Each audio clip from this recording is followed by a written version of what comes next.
Cai is in Croatia for a long overdue trip with fellow hunter and dedicated meat eater Tomo Svetic. With a Croatian wild boar and roebuck in the bag, we're nearly ready for our meat feast. This is when the hard work starts. It's a morning of butchery. The vet has given the boar the all clear, so Cai and Igor get stuck in.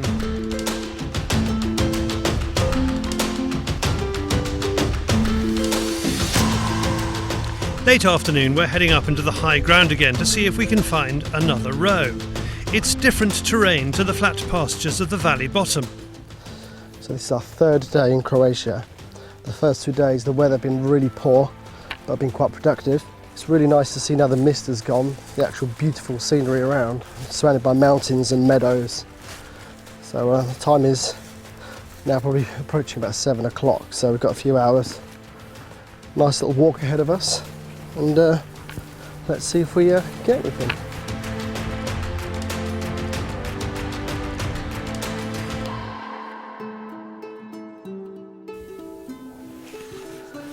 Glassing from a ridge, we spot roe out browsing. Then Tomo clocks a European brown bear lumbering across the valley bottom.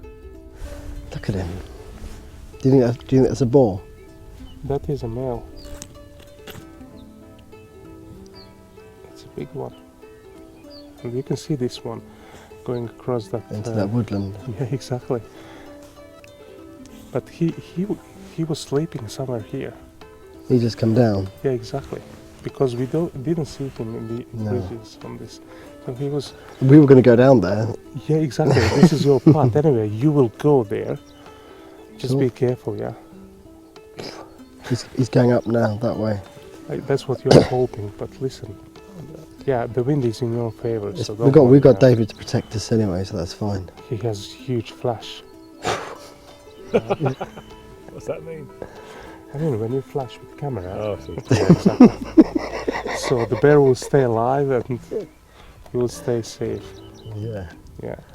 But when we go to sleep, or to stay overnight, just for observing purposes and so on, then you can hear them sometimes fighting. Well, the bear's fighting. Yeah, that is not pleasant. No, it's quite not frightening. at all. That noise is just unbelievable. Even when if you are in dominant position and far away from them, the whole valley sounds like, I don't know, it's really difficult to explain that. Look at him, I mean, this is beautiful. It's amazing. Amazing. With the wind in our favour, we decide to try and intercept the bear, as it appears to be heading up and over the ridge we're on. Roe deer. So he does it in a roe deer park where the bear went in. So obviously it feels threatened and it just barked. That's really cool. So there's a roe deer in there somewhere.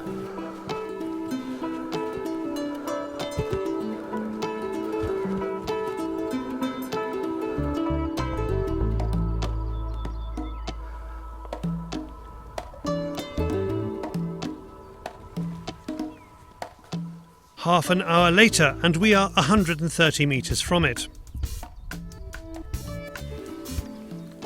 There he is. He's behind that tree. We just saw him go about his way. It's amazing. So close, wasn't he? It's been an absolutely beautiful evening. Amazing. After that close encounter, we continue down an old track, now tourist trail, that used to connect this area to the coast. You wonder how many trekkers realise just how deep they are into bear country. We've seen one of those. We've seen one of those. We haven't seen a wolf. We haven't seen the chamois yet. We definitely saw one of those about 10 minutes ago. Not surprisingly, the roe have evaporated for the day, and as night falls, we head to the supermarket for extra ingredients. Well, I want to use, like, obviously paprika and things like that, some really nice spices. I'm a big fan of paprika. Regarding veggie stuff, I've got like cabbages and stuff like that, all traditional stuff. So yeah, it's going to be quite interesting, quite creative, which is what I like. Now, it's probably never been scientifically researched, but this is a prime example of why men don't shop in groups. So this is the new Blaza range. They always get distracted and arse about. Because when you're wild boar stalking and that sun, evening sun gets in your eyes, all you have to do is... That is for Croatian safari usually. Yeah. Oh! You're good, Daddy. We're nearly set for tomorrow's gathering, but we still need another Roebuck. So this morning we head higher into the mountains. It's a good lung-pumping climb, and Cai's feeling it. His chest infection is taking the edge off his mountain goat agility. Speaking of which, here's another Croatian species to cross off the list. Chamois. Good spot.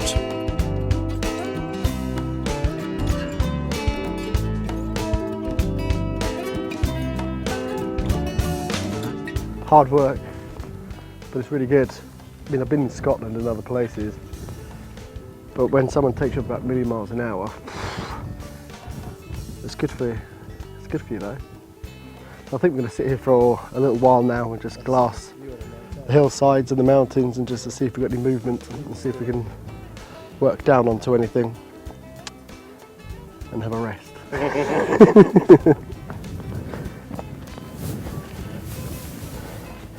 As we settle down for food, Tomo sees more movement, this time about 500 metres away. Two young bears are on the move with a much larger bear heading towards them. Their mother must be in season as the larger bear is clearly a male with one thing on his mind. That's 2 days now that we have seen bears. Yesterday evening and today at 12:30 in the afternoon, and we've just seen 4 bears in front of us. First of all, we spotted the 2 cubs. Yeah. And then we see the mama bear, which was the golden sow, as I'm calling her. Yeah. And then the big boar came and pushed those 2 cubs away. Yeah. And that's just incredible. Like nature at its best. Exactly. Isn't Exactly that. I mean, some people they would spend a month here without seeing them, but we know what to look for. Yeah. Where to go, obviously. Nothing is guaranteed, especially this, to see bears in the afternoon walking around, making love. Making love in the after. There's a song there somewhere, isn't there? I think so, I've heard one. David, do you know one? This is the cue where David puts it on in the edits. Yeah, no, he won't. We sit and watch the show for another 20 minutes before we sense a change in the weather.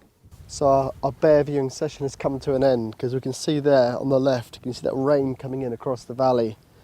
So we haven't got long really before we're going to get absolutely drenched. Even though it's been like blistering sunshine, plus 20 degrees. And so we're going to have to go back the way we came really. We were planning on going down and trying to see if we can stalk into some Roebuck, but the weather says no and we need to head back. So we're now in a bit of a rush. We have one outing left before this evening's food and our flight home, so Cai sets about preparing the wild boar. So we're just building up our charcoal now. Just put the logs on there and you can see already on the side I've got this butternut squash that's going to be cooking for about 4 hours. I'm just going to keep rotating it in the ashes.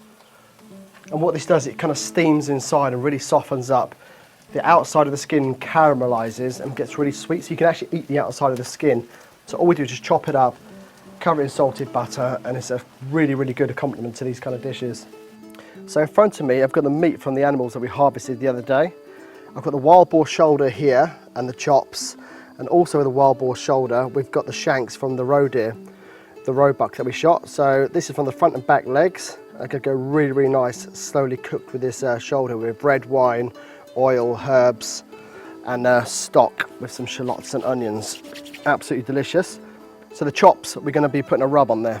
I've got a rub here with some sugar, salt, pepper, nutmeg, paprika, herbs, and garlic powder. And we're going to put that rub on it, and then we're going to finish off with some pineapple juice to give it that extra sweetness and let that soak into the meat for a few hours before we chuck it out on the grill. So the meat's been tested for trichinella and other diseases, and it's all come clear, so we're all good to go. So we're going to cook them until they're pink in the middle, and they'll be really, really nice and juicy. So the first thing we're going to do is get this bottom of the bell out, this Croatian bell. We're going to put the roe shanks.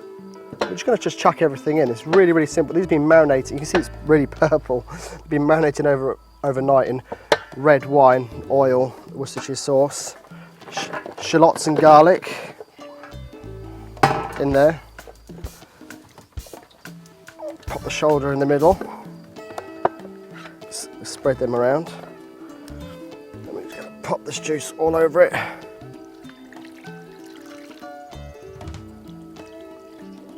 This is going to basically braise, and we're going to turn the meat over after about an hour.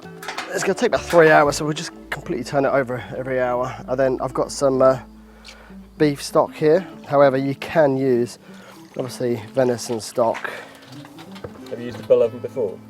I used this the other day for the very first time, and I did some ribs for Tomo and the rest of the guys, and it went down really, really well. It's a great way to cook. It's basically an oven. So you're going to make your fire, build your charcoal, and once the bricks have got really hot, you just push charcoal away, put the bottom of this bell oven in, put the bell on top, and it's got a little ring that goes, you'll see in a minute, and you just cover the top with charcoal, cover it around in charcoal. It basically cooks it from the top, the bottom, from the residual heat on the bricks and on the sides, and it's a fantastic way of cooking. So for braising low and slow like we're doing now, it's absolutely ideal for fire cooking. Okay, so now we've got a wild boar loin chops, slightly a bit uneven. I mean, we did butcher it outside yesterday, so they are double chops. And what we're going to do with these is put this rub on there that I spoke about earlier on. I'm just going to cover them all. It's really nice, kind of zingy, paprika-like. It's kind of sweet and savoury. And I put some of those herbs in there as well, some of those local herbs. And this is going to be really tender because, you know, these are the loins. And the most important thing we're going to be doing with these is make sure we don't overcook them. So I'm just going to lay them in. So once we've put the chops on the grill, you're going to be left with this pineapple juice. It's got the seasoning of the paprika and everything else. It's going to be really, really nice. And then we'll just pour that over the chops while they're cooking and just keep it extra moist. It's going to be absolutely amazing. With just a few hours to kill, we head back out to the low pastures. I love lowland roast cooking. It's just nice and gentle. And like this evening, it's a beautiful evening. There's no wind. It's just a pleasure to be out. It's really, really nice. If we don't see anything, we don't see anything. But it's just a really nice area to come and stop. The weather starts off kind, but then the heavens open. We are underdressed, but thankfully not too far away from home.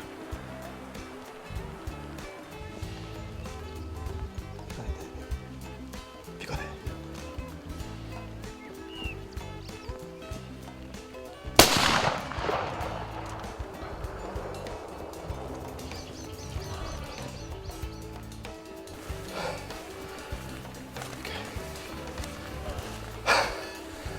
Last chance saloon. Perfect.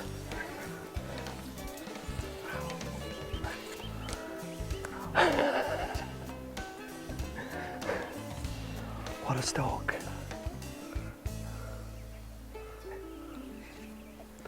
Good. You've given up then? Well, I'd given up. You were getting grumpy, David. I was. It's peeing down, my camera's wet, I'm wet. You were getting grumpy. And we were just walking back quite fast. We saw a Roebuck up there and he was very, very spooky. And I've not really seen Roebuck like that before. We just come around the corner and we see this young roe just grazing away. I just saw the back end of it come back off the path, and we see it had a small set of antlers, and I think it was ideal. That's what Tomo said. We didn't want a fully mature buck in its prime, so we selected the one that we got, and that was the right one at the end. So thank you, Igor, again. You've been a fantastic guide. Bravo, Hunter. Time's getting on now. We've got some food in the oven from Roebuck and boar that we shot earlier in the week. I've got Tomo looking after that for me, so I just hope that he's doing a really good job.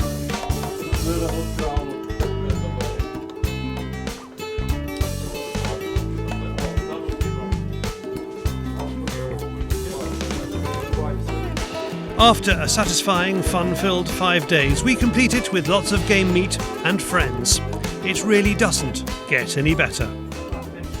We've got the wild boar double chop, the braised roe deer shank, we've got a cabbage and lemon juice, salt, oil, peppers, butternut squash done in the ashes, the potatoes.